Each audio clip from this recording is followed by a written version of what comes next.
Há uma palavra que o Senhor tem feito descer ao meu coração e eu quero, pelo menos, tentar aqui seguir a direção que Deus tem me dado para hoje à noite. Para isso, eu quero convidar você a abrir a sua Bíblia no Evangelho escrito por João.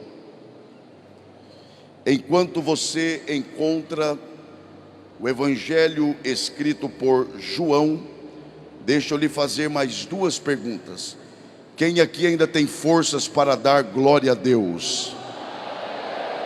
Quem aqui encontra pelo menos um motivo para dizer aleluia? Que bom. Evangelho escrito por João.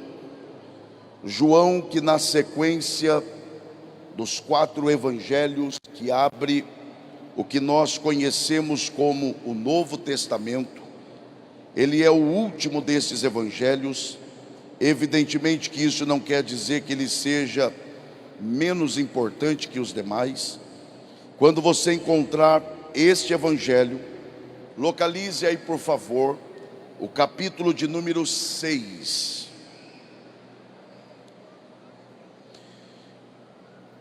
Evangelho escrito por João, capítulo de número 6.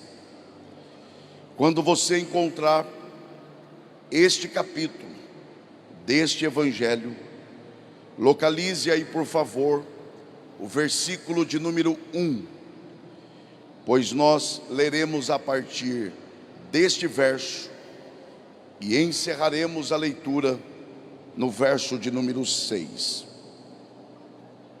Evangelho escrito por João, capítulo 6, do verso 1 ao 6. Os irmãos e as irmãs que encontraram, por favor, se manifestem dizendo graças a Deus. A palavra do Senhor diz assim: e vendo que uma grande multidão vinha ter com ele, disse a Filipe: onde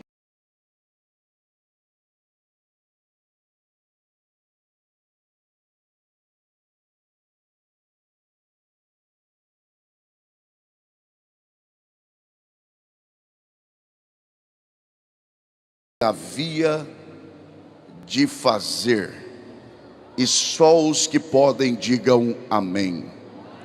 Muito obrigado, e que Deus, por graça, mais uma vez, abençoe a exposição de sua palavra. Eu quero começar reconhecendo, obrigado, pelo menos 2 grandes verdades a respeito do texto que nós temos lido. Em primeiro lugar, este é um texto extremamente conhecido. Eu acredito que, se não de todos, pelo menos de boa parte ou da maioria dos que aqui estão. É quase impossível que algum crente, por menor que seja o seu contato com a Bíblia Sagrada, de alguma forma não tenha tido algum contato com esta história, a história da multiplicação dos pães e peixes. De maneira então que, em primeiro lugar, eu reconheço que nós estamos familiarizados e, de certa forma, acostumados com esta história. Porém, o fato de ser uma história conhecida não faz desta história menos extraordinária. Pelo contrário, se esta é uma história conhecida, esta é também uma história extraordinária. Até porque não é todos os dias que alguém consegue alimentar uma multidão de no mínimo 15.000 pessoas com apenas 5 pães e 2 peixes. Então, esta é uma história conhecida, mas ela é também uma história extraordinária. Porém, se nós queremos, pelo menos tentar, compreender essa história da forma correta, e ao entendê-la corretamente, com a ajuda de Deus, é claro, extrair algumas lições espirituais, práticas e atuais, é preciso trilharmos pelo caminho correto da interpretação desse texto. E o primeiro passo, ainda que de forma muito rápida, eu prometo, não é olhar apenas para o texto que lemos.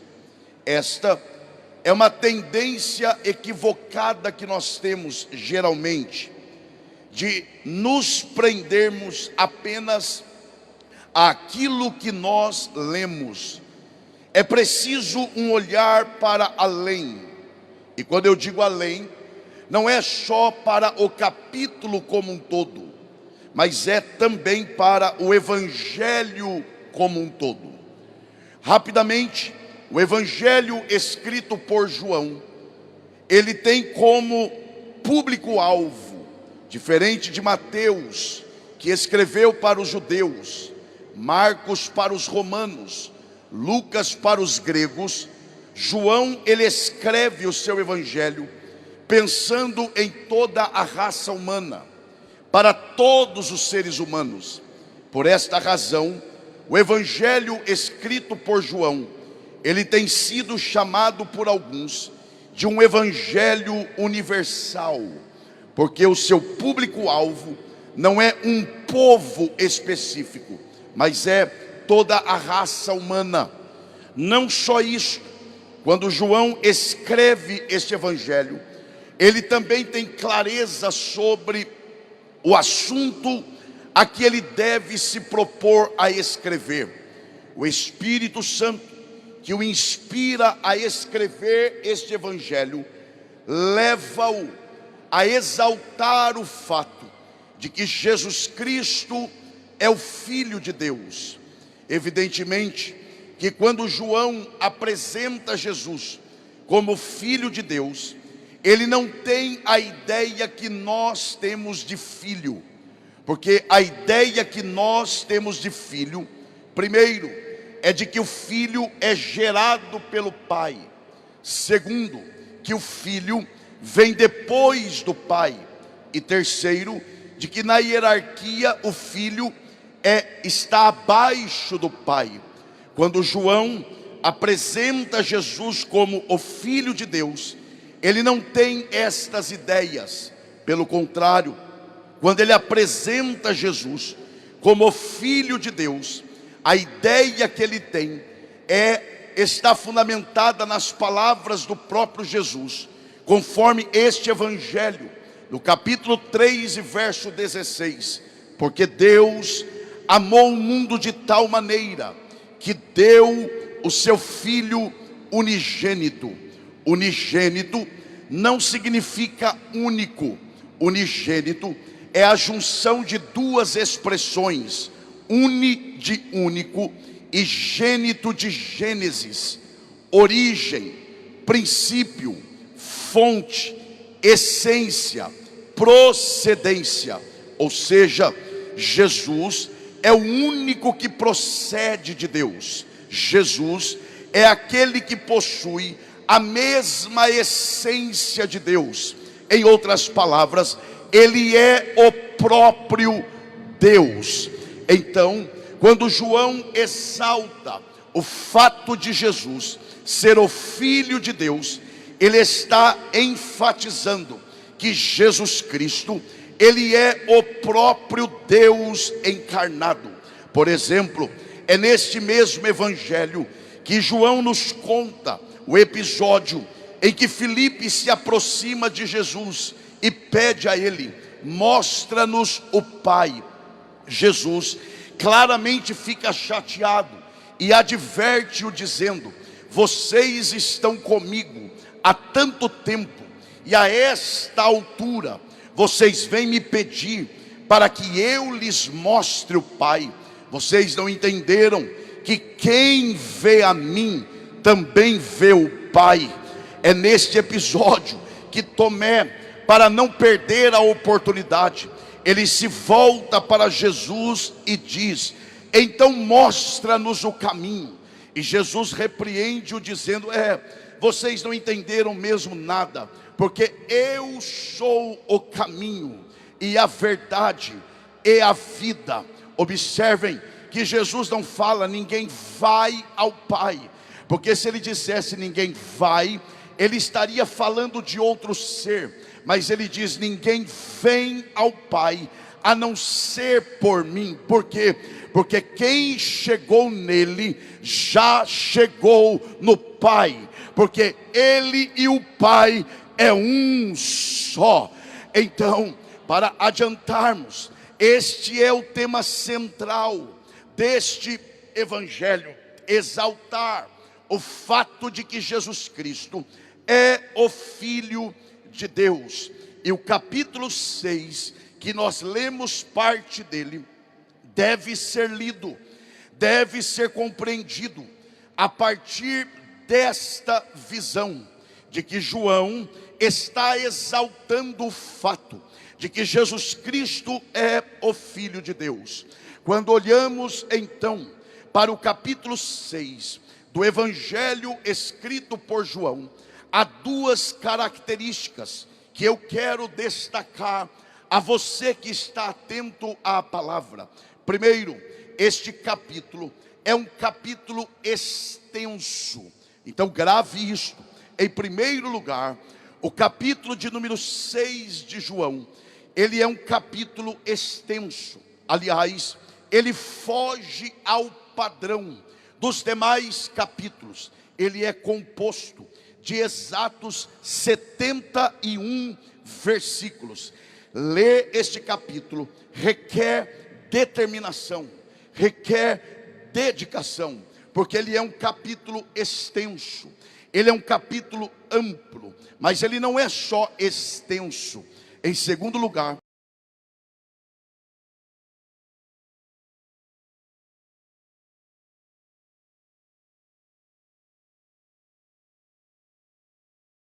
intenso, e a sua intensidade, ela vai aumentando à medida que você vai lendo com atenção. Só para você ter uma ideia, rapidamente, olha como começa este capítulo. Jesus, líder de um grupo, está diante de uma multidão de por baixo cerca de 15.000 pessoas. Imagine agora o seu líder olhar para você e dizer: nós vamos alimentar esta multidão com apenas 5 pães e 2 peixes. É como se o pastor Silas fizesse essa proposta aqui hoje. Nós vamos, a partir de 5 pães e 2 peixes, alimentar a todos que aqui estão. Eu lhe pergunto, isso é intenso ou não é?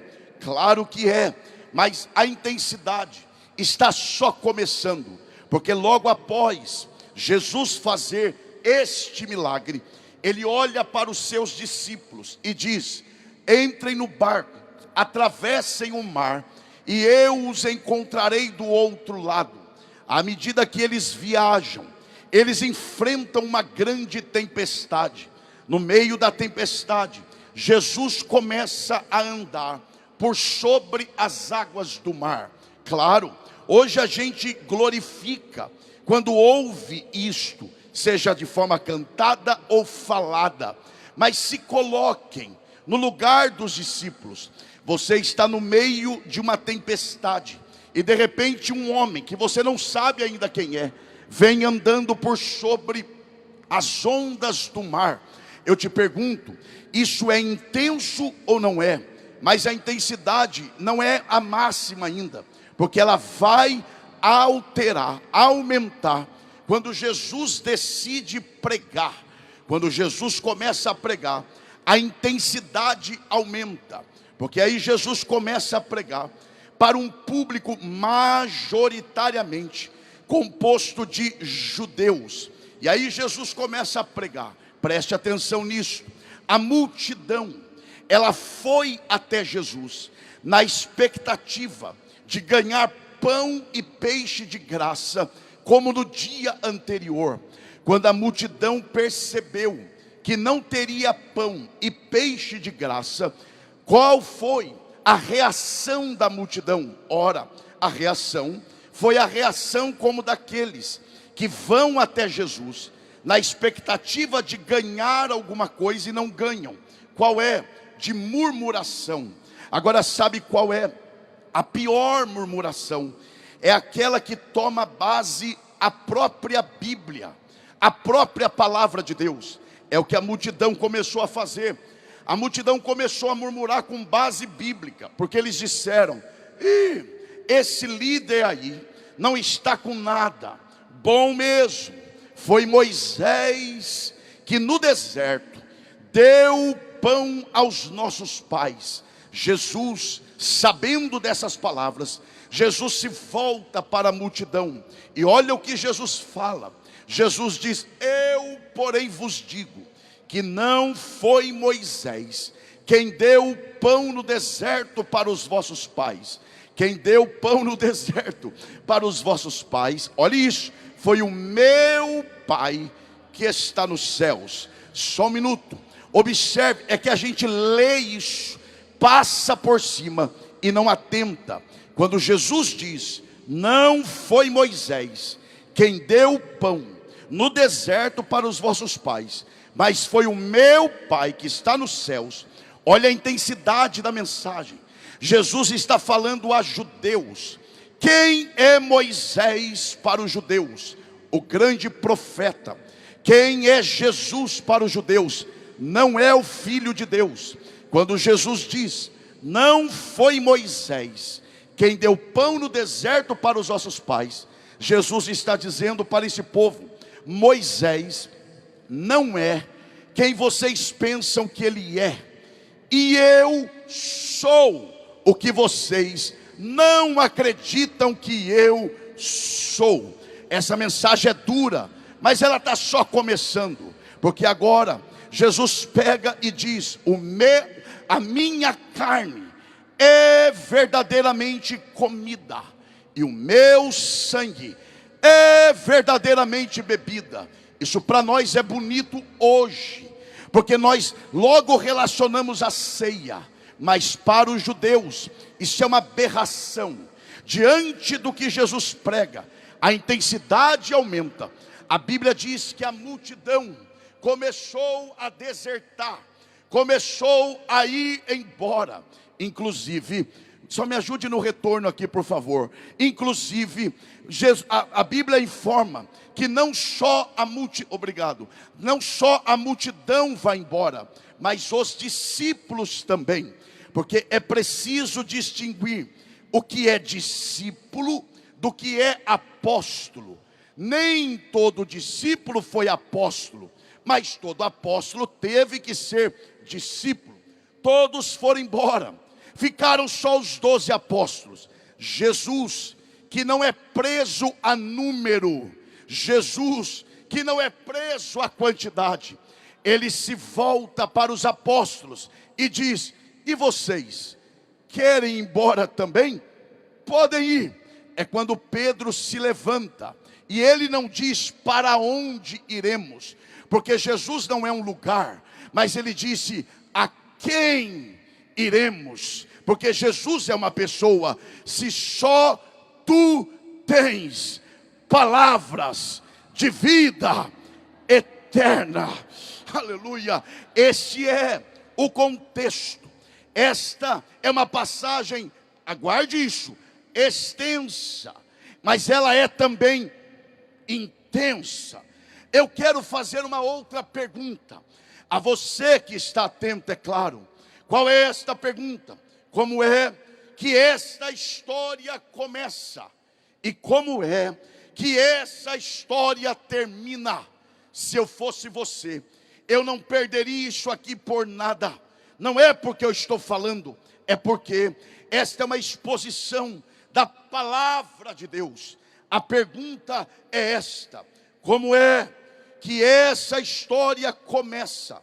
E como é que essa história termina? Observem, essa história começa com Jesus pregando a uma grande multidão. Eu chamo a atenção de todos vocês, em especial da Almadecre. Atentem para isto. Se coloquem agora dentro desta cena. Imagine você em uma daquelas montanhas daquele deserto. Você está sentado. De repente, você olha e percebe um homem com mais 12 homens. De repente, você percebe que em torno deste líder começa a chegar uma grande multidão. E você olha e diz: ali tem no mínimo 15 mil pessoas, sem banner, sem divulgação, sem internet, sem convite, nada. É só a presença deste líder, é só a presença deste homem atraindo a multidão. Dobre atenção, faz um esforço e grave isso. Você está assistindo a cena, de repente você percebe que este líder, esta figura central, é um pregador, é um mestre, é um ensinador. Qual é a sua visão a respeito do ministério deste homem? Ora, quem é este que sozinho, sem banner, sem divulgação, sem outdoor, atrai no mínimo 15 mil pessoas? Qual é a conclusão inicial? Isto, com a visão de hoje, atente, repito, com a visão de hoje, este é um ministério perfeito, este é um ministério bem-sucedido, porque nós medimos o sucesso de alguma coisa pela popularidade, pelo número, pelo tanto que a pessoa atrai pessoas. É assim que começa esta história. E você está assistindo, imagine a cena, é isso mesmo. Você não ouve o que esse homem prega, você só vê que ele está falando. De repente, repito, de repente, a multidão começa a dar as costas, a dizer: estou indo embora. E você está assistindo. E observem, esta história que começa com esse homem atraindo no mínimo 15 mil pessoas, termina com este mesmo homem com apenas 12 homens. Para piorar, Jesus olha para os 12 e ainda diz assim: dentre vocês um há de me trair. Olha, começou com 15 mil, termina com 12, e dos 12, um é traidor. Ora, qual é a visão a partir da perspectiva de hoje? Esse ministério começou bem, atraindo multidão, mas terminou mal, porque o povo desertou, o povo rejeitou. Observe então que Jesus não pensa assim, porque para Jesus mais vale a fidelidade do que a popularidade. Jesus, ele não está preso a número. Jesus não está preso à reação das pessoas. Não, o que prende Jesus é o senso de responsabilidade com a missão que ele veio cumprir. Eu sei quem eu sou, eu sei quem me enviou, eu sei de onde eu vim, eu sei o que vim fazer, independentemente da reação, independentemente da popularidade. Eu vou pregar o que eu vim pregar, o que eu sou o pão vivo que desceu do céu. Porque se esta geração não receber, a próxima geração receberá. Isso mesmo. Levante uma de suas mãos ao céu. Claro, só quem quer e quem pode. E diga bem forte, para ser uma vez só. Diga assim: mais importante. Isso não é forte. Diga bem forte, diga: mais importante que popularidade é a fidelidade. Diga: eu não fui chamado para ser popular.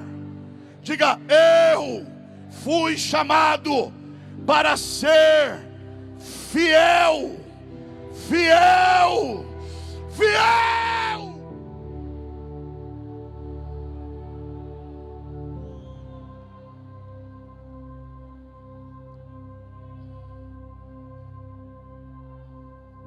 Pregar é correr risco, sim. Risco de não ser bem compreendido. Eu vou correr esse risco. Ô meu irmão, o que é que Jesus mandou? Portanto, ide e pregai o evangelho a toda criatura, e ponto final. Mas a gente quer contar quantas pessoas a gente ganha para Jesus. Ele não mandou fazer isso.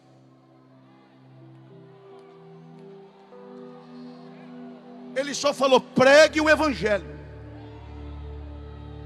Porque deixa eu abrir outro parênteses aqui. É por isso que eu peço para você prestar atenção, para você não me interpretar mal. Gente, com todo respeito, meu pastor Silas, eu me dirijo ao senhor e cito o nome do senhor com respeito. A gente admira Paulo.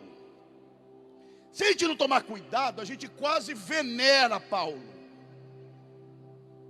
Eu te pergunto, será que Paulo, com o tipo de vida que ele levou, ele seria considerado nos dias de hoje um ministério bem sucedido?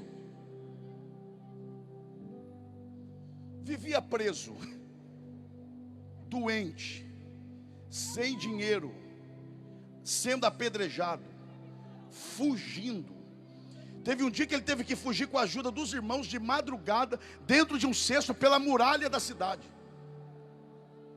Será que hoje Paulo seria um modelo de ministério do tipo: isso que é um ministério bem sucedido? Será? Será?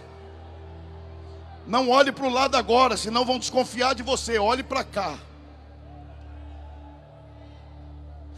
As principais e a maioria das cartas de Paulo foi escrita de dentro de cadeia.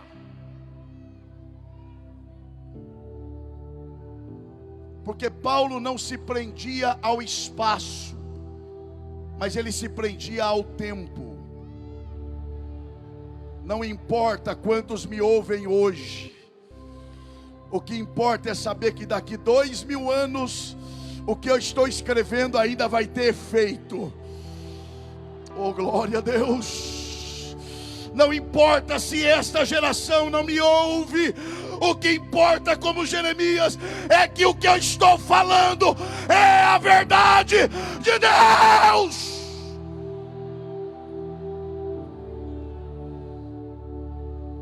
É um tal de perguntar: quantas vezes você prega no mês? Quantas pessoas tinham lá para te ouvir? Como se isso fosse o máximo. O que importa não é quantos me ouvem hoje.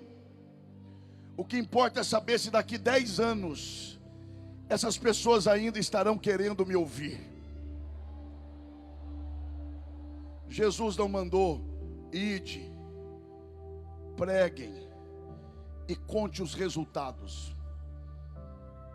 Não. Ele só disse: vão e preguem o evangelho. Porque naquele dia ele não vai perguntar: quantas vezes você pregou? Quantas almas você ganhou? Ele não mandou contar. A pergunta será: qual é a mensagem que você pregou? Porque eu te mandei pregar o evangelho. Eu não mandei você pregar muitas vezes.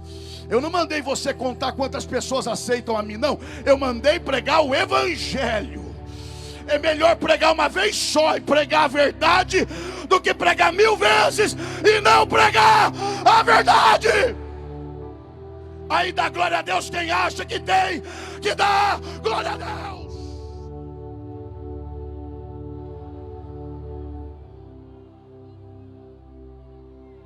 É uma loucura.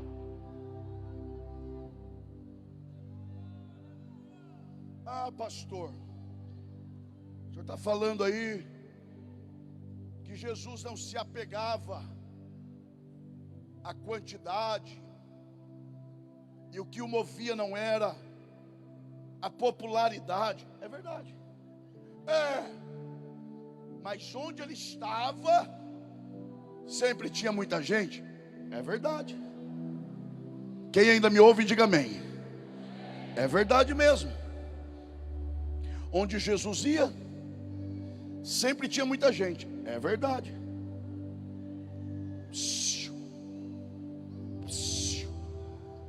Você tem que gravar isso. Isso é um princípio. E não é porque eu estou falando, é princípio. Embora onde Jesus fosse, sempre tinha muita gente. Todavia, Jesus nunca investiu em imagem.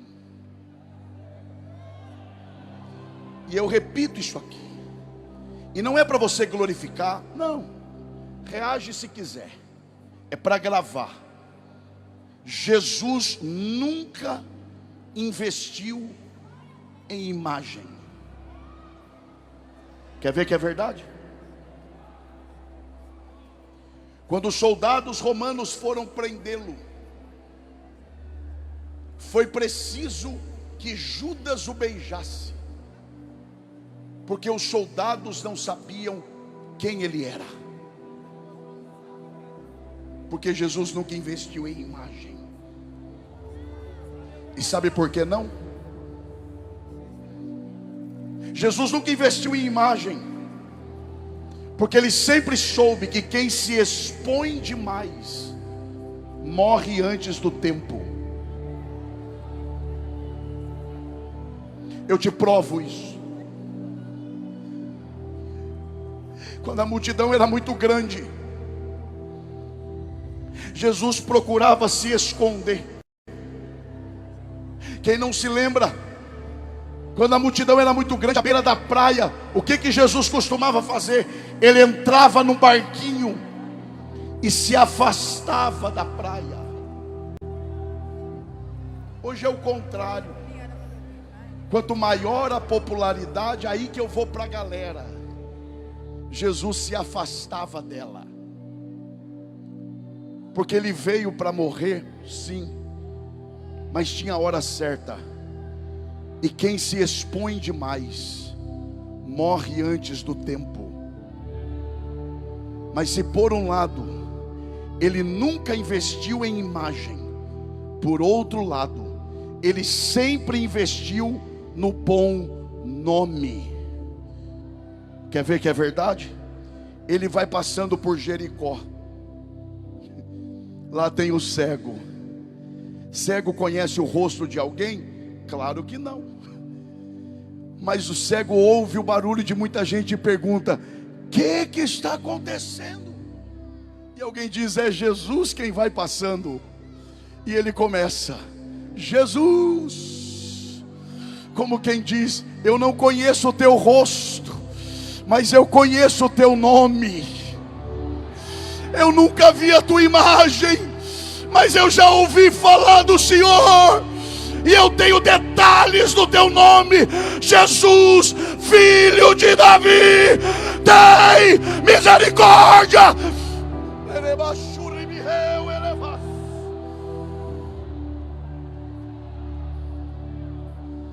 Onde está a mão que você levanta para adorar ao Senhor? Só quem quer e quem pode. Levante o mais alto que você pode, com respeito, é claro, e com o cuidado que o tempo nos impõe. Toque o ombro da pessoa que está perto de você e diga: mais vale. Se ele depender do seu ânimo, ele está perdido, meu irmão. Vai com ânimo, diga: mais vale um bom nome do que uma imagem.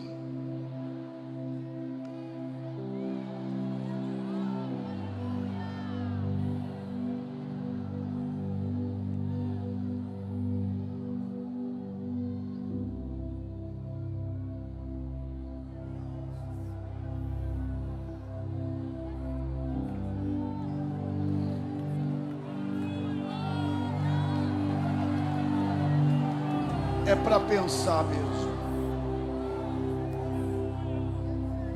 Eu vou tentar te mostrar num exemplo o que eu estou tentando transmitir da parte de Deus para os atentos. Imagine uma árvore aqui. Dá para imaginar uma árvore? Imagine que você passe. Aqui está a árvore. Você passa,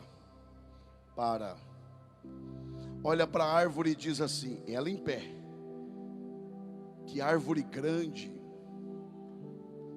Eu te perguntaria assim: grande quanto?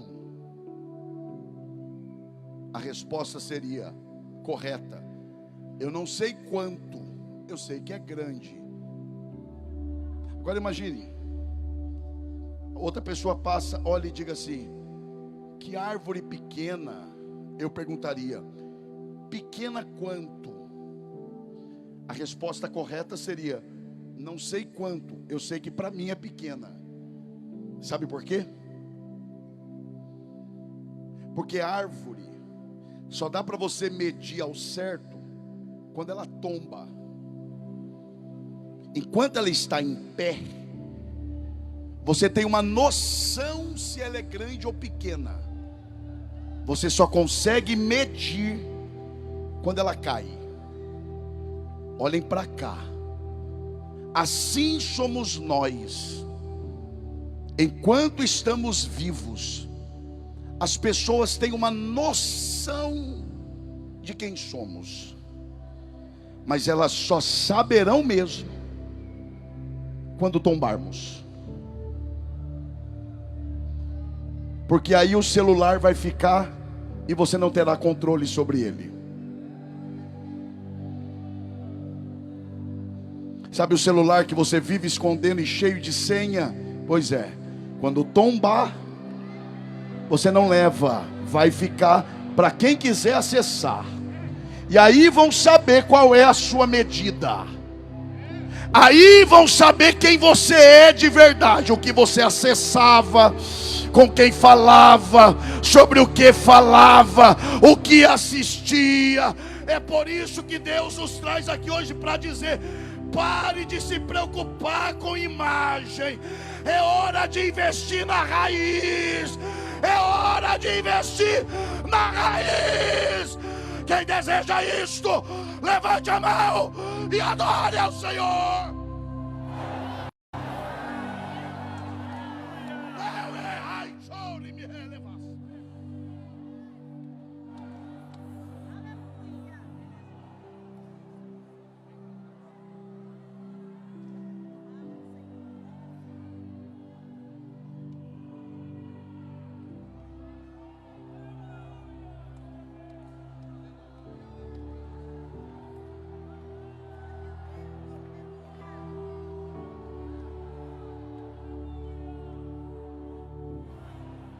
Onde está a mão que você levanta para adorar a Deus? Você não é obrigado a isso, mas respeite quem faz, porque isso não é coisa de pregador. É a Bíblia quem manda: quando vocês se reunirem, consolai-vos uns aos outros. Essa mão que você levanta, toque o ombro da pessoa que está perto do seu lado e diga: está na hora de investirmos mais naquilo que ninguém vê e menos naquilo que todos veem. Raiz, profundidade. Todos haveremos de tombar, e aí nos medirão e saberão quem de fato nós somos.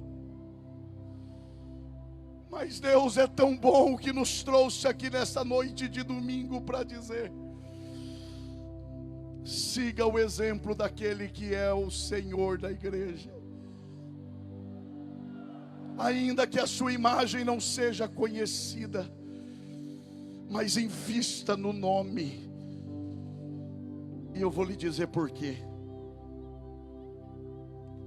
Jovens, por amor que vocês têm a Deus, ouçam isso. Deus disse a Abraão: eu vou te abençoar, vou fazer de você pai de uma grande nação. Mas tem uma promessa ali que me chama a atenção. Deus disse: e engrandecerei você. Não. Engrandecerei o teu nome. Porque Deus não diz: vou engrandecer você, mas diz: vou engrandecer o teu nome. Deus não engrandece pessoas, Deus engrandece nomes. Porque pessoas passam, mas o nome fica.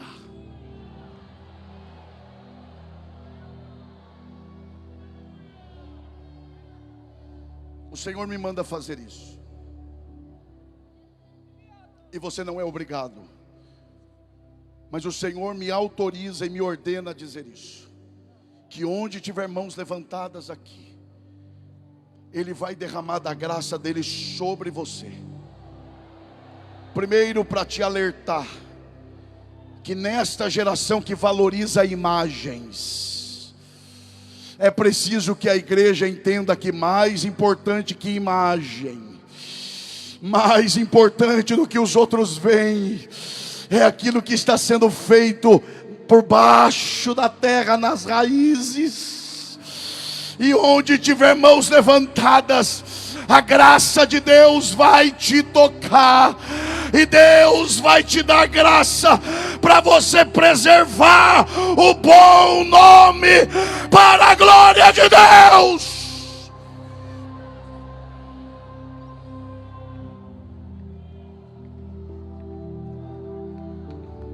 Você tem 1 minuto para adorar ao Senhor.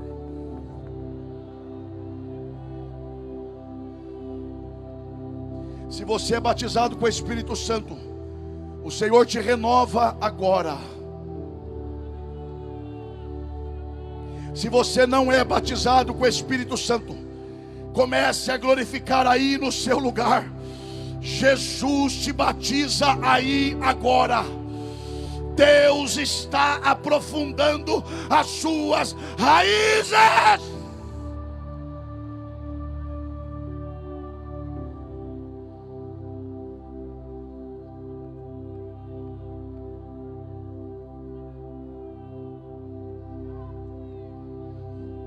Você ainda tem 30 segundos. É para quem quer, para quem deseja, para quem crê.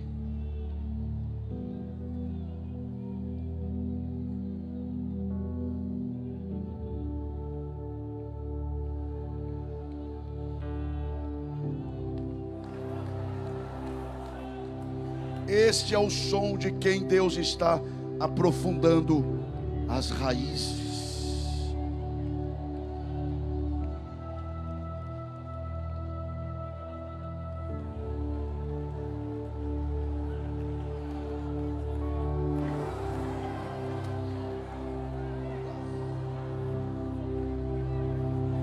Eu não vou cansar vocês.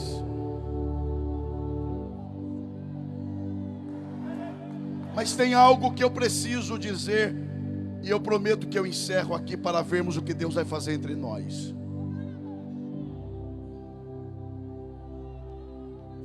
E a história continua. Eu não vou cansar vocês. E aí João, ele usa a expressão E Jesus, levantando os olhos,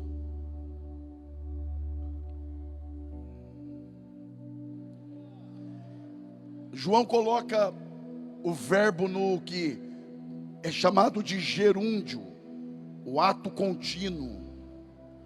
Para quê? Para que o leitor imagine a cena. Jesus aqui, os seus apóstolos aqui, os discípulos ali e a multidão. Agora imagine a cena. Jesus levantando os olhos assim, ó. E aí João diz que quando ele levanta os olhos, João nos informa que ele vê 4 coisas. Primeiro, já era tarde. Segundo, tinha muita gente. Terceiro, o povo estava com fome. Quarto, não tinha onde comprar comida para todo mundo. Espera lá. Se eu fosse você, eu não perderia isso aqui. Os discípulos não estão nem percebendo. E Jesus já identificou o problema.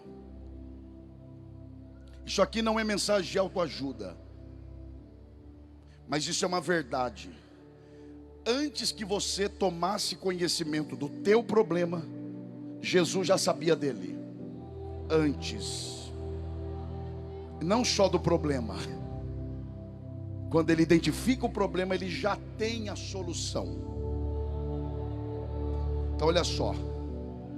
Jesus levanta os olhos, identifica o problema. Os discípulos não, mas ele sim. Ele já sabe o que vai fazer, mas não faz. Ele sabe do problema, ele tem a solução, ele vai resolver, mas não resolve. O que ele faz? Faz um esforço aí. Olha o que ele faz. Ele se volta para Filipe e faz uma pergunta. E aí, Filipe, o que a gente faz? Mas ele não tem a solução? Tem. Ele não vai resolver. Gente, olhe para cá. Ele não vai resolver? Vai. Por que ele entrega para Filipe? Tem que voltar um pouco. Um pouco não, só um dia. Por isso João 6:1 começa, depois disso. Depois do quê?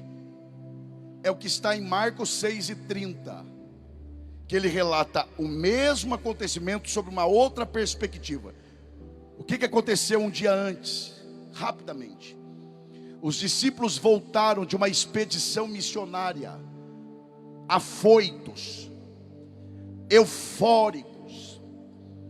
E Jesus pergunta, por que vocês estão tão felizes? E eles dizem, é porque agora no teu nome nós também fazemos milagres. Não, o senhor não sabe na maior, Jesus.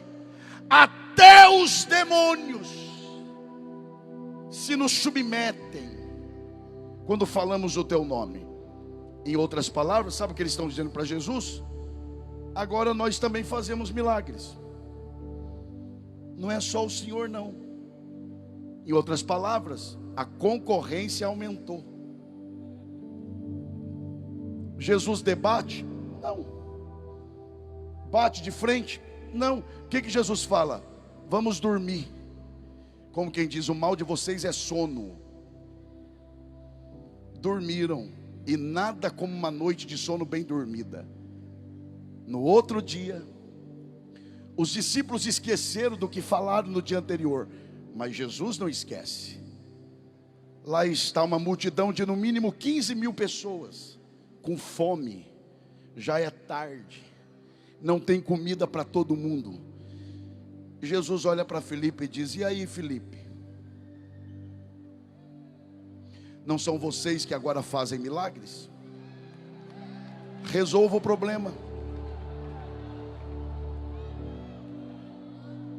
Eu vou falar isso aqui. Não é vocês que resolviam o problema de vocês sem orar?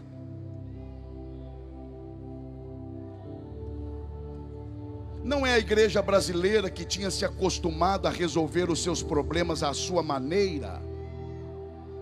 Eis aí uma pandemia que não passa por nada. Resolva o problema. Está aí, vai lá. Se reúnam e resolvam. Traçam estratégias e resolvam. Gente, não perca isso aqui não. Não é vocês que sabem fazer, façam.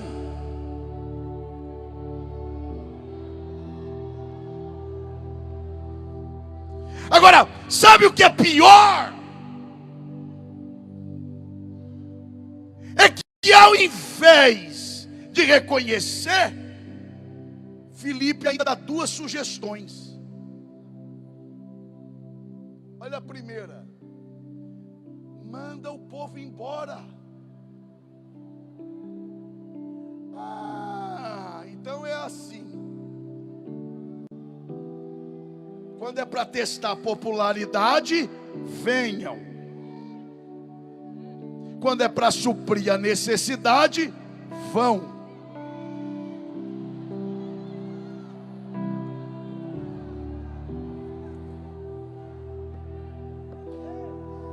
Presta, eu não vou cansar vocês.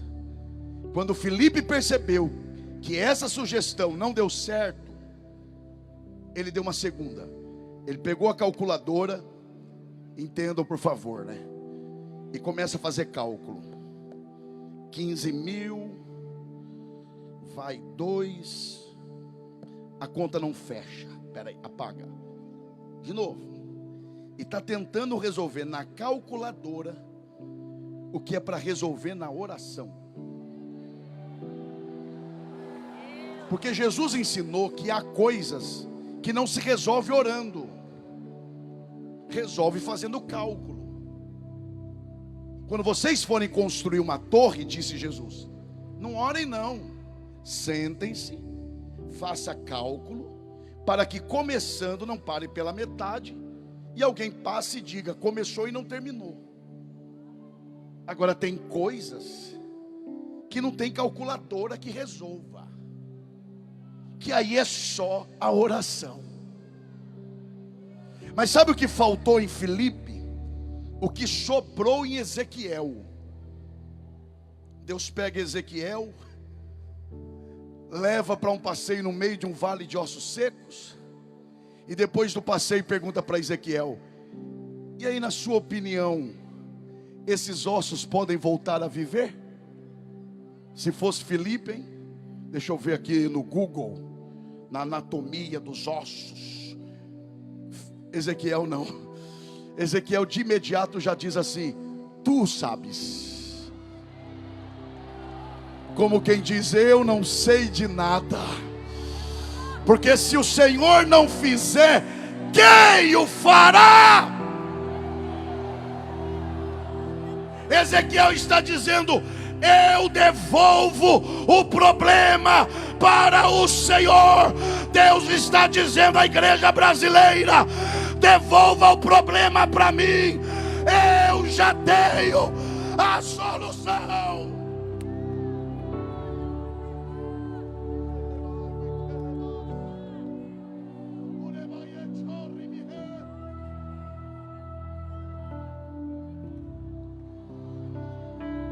Eu aprendi com meus pais.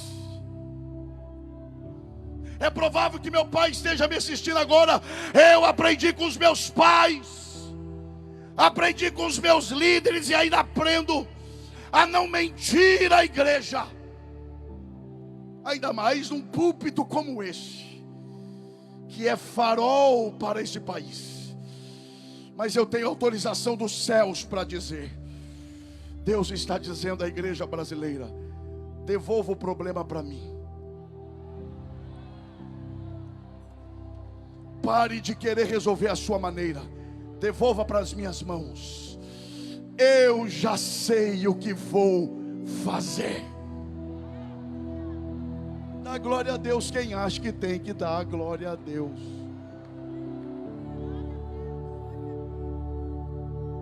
Fechei a Bíblia.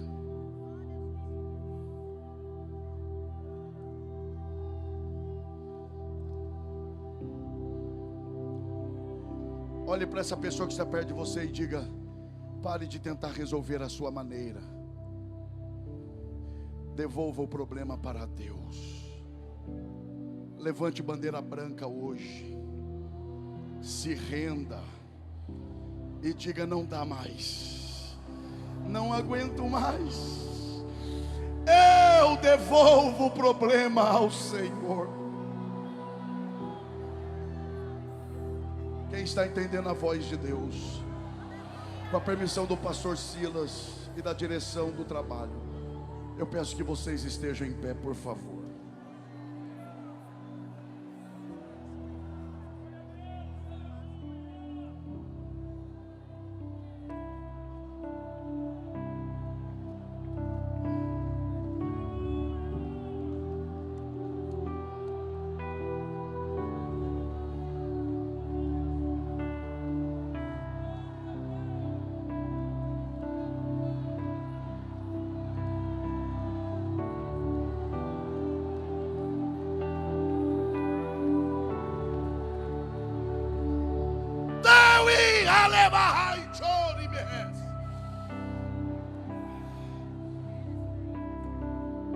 A palavra de Deus é esta: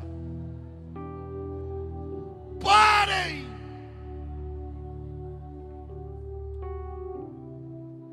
se rendam, se prostrem, reconheçam: os nossos recursos acabaram. Devolvemos o problema ao Senhor. Escute isso aqui. Esqueçam qualquer coisa que eu falei aqui hoje. Não deveriam, mas esqueçam, se for preciso. Mas não esqueçam isso. Devolver o problema ao Senhor não significa estar fora da solução.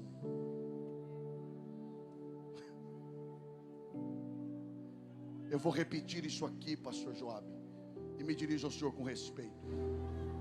Devolver o problema ao Senhor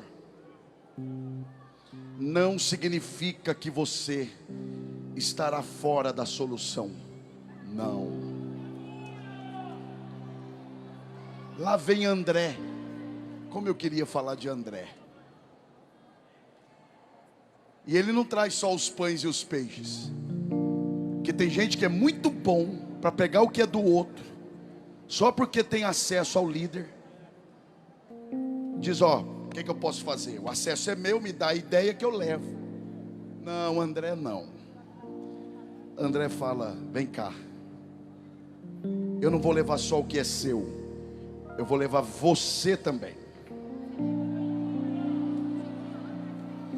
Senhor, mestre, eis aqui 5 pães e 2 peixes. Não, eis aqui um rapaz. Porque pessoas valem mais do que coisas. Eis aqui um rapaz que tem 5 pães e 2 peixes. Está aqui. Devolveu o problema para quem? De direito. Jesus pega o problema.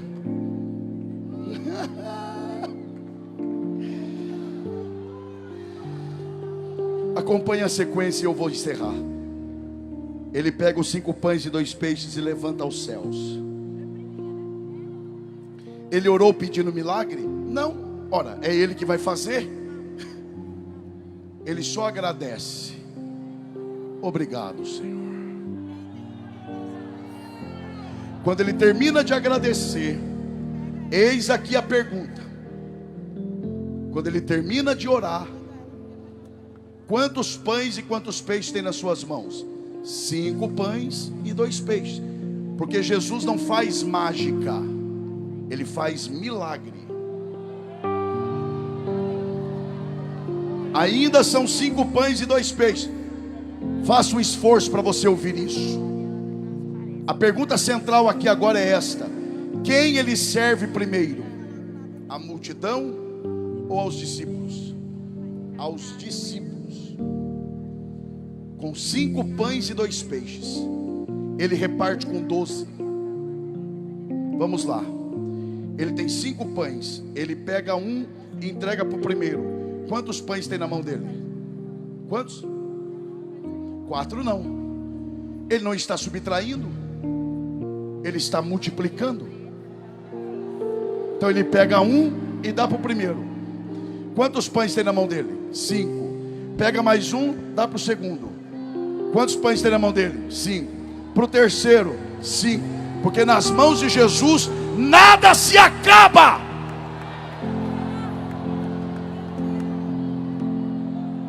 Olha agora. Aí o texto diz assim, a gente encerra: e tendo servido os 12, Jesus olhou e disse: agora dai-lhe vós de comer. O milagre começa na mão de Jesus e termina nas mãos de quem? Dos discípulos. Eu começo e vocês terminam.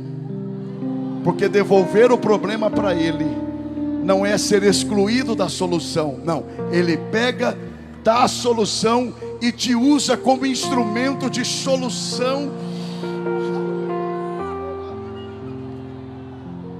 Onde está a mão de quem acredita nessa palavra? Permaneça com a sua mão levantada. Só quem quer e quem pode.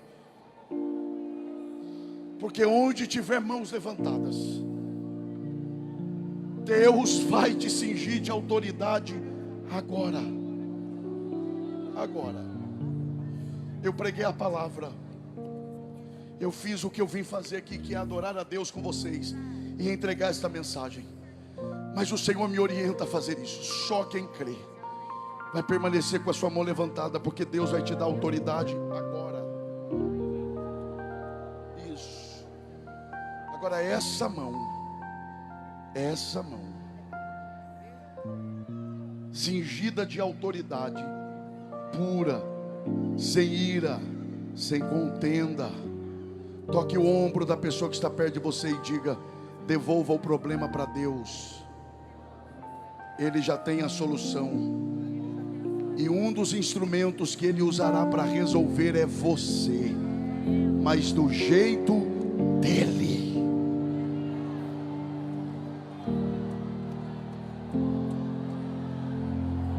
Já foi profetizado aqui hoje. Deus vai levantar jovens aqui que darão soluções para problemas neste estado e neste país.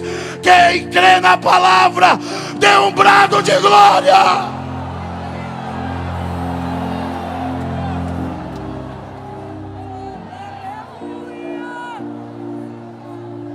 Eu quero orar com vocês.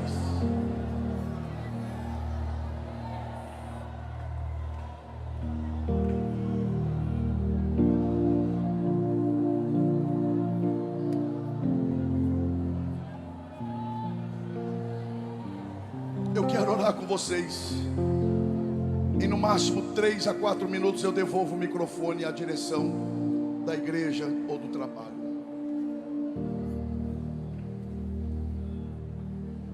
Quem ainda me ouve, diga amém. Eu vou fazer 2 perguntas aqui. Se a resposta primeira for positiva, você levantará a sua mão direita.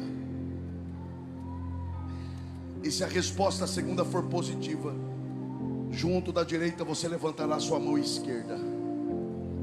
A primeira pergunta é esta: quem aqui reconhece que por mais que você reconheça, ou saiba, ou tenha consciência de que é preciso devolver os problemas a Deus. Todavia você sempre se pega tentando resolver da sua maneira. Só quem reconhece que não tem se rendido a Deus como deveria, vai levantar sua mão direita aos céus.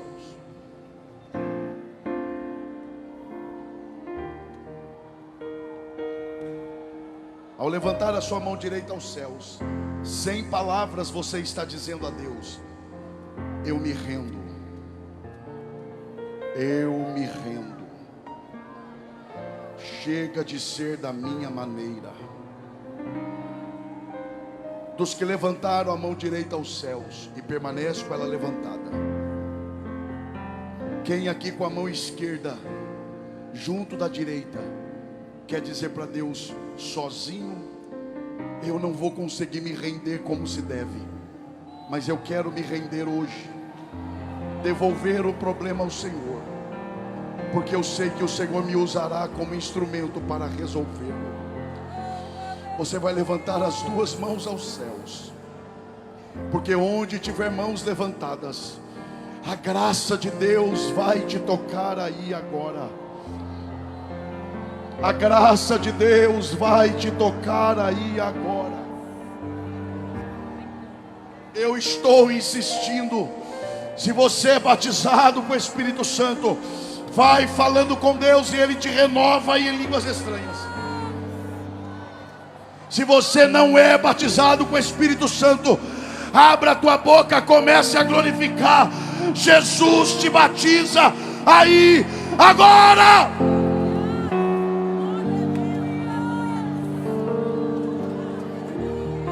A oportunidade é sua.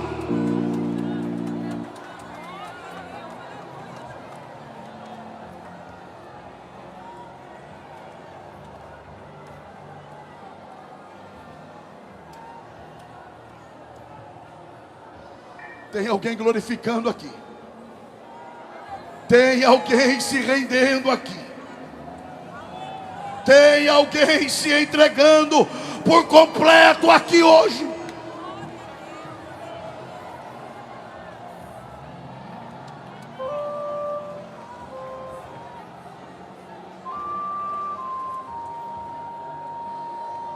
Senhor Deus, em nome de Jesus Cristo, teu Filho, obrigado, Senhor, pelo tempo especial que o Senhor tem nos dado. Obrigado pelos hinos que cantamos. Obrigado pelos belos hinos que foram entoados aqui. Obrigado pelo privilégio de ter compartilhado a tua palavra com a tua igreja. Mas agora eu quero te fazer um pedido, antes que eu conclua a minha participação. Onde tiver um crente de coração aberto, espírito sensível, mente cativa ao que foi pregado aqui hoje, crentes que valorizam mais a fidelidade do que a popularidade, crentes que querem investir mais no bom nome do que na imagem, e crentes que querem se render para serem úteis na solução de problemas em tuas mãos. Onde tiver crentes assim, a começar lá de trás, e com todo respeito, até o púlpito desta igreja, enche-nos da tua graça, enche-nos da tua presença. Toca esta juventude, dê autoridade a esses jovens, renova crentes agora, batiza crentes agora. Seja tocado pela graça de Deus agora.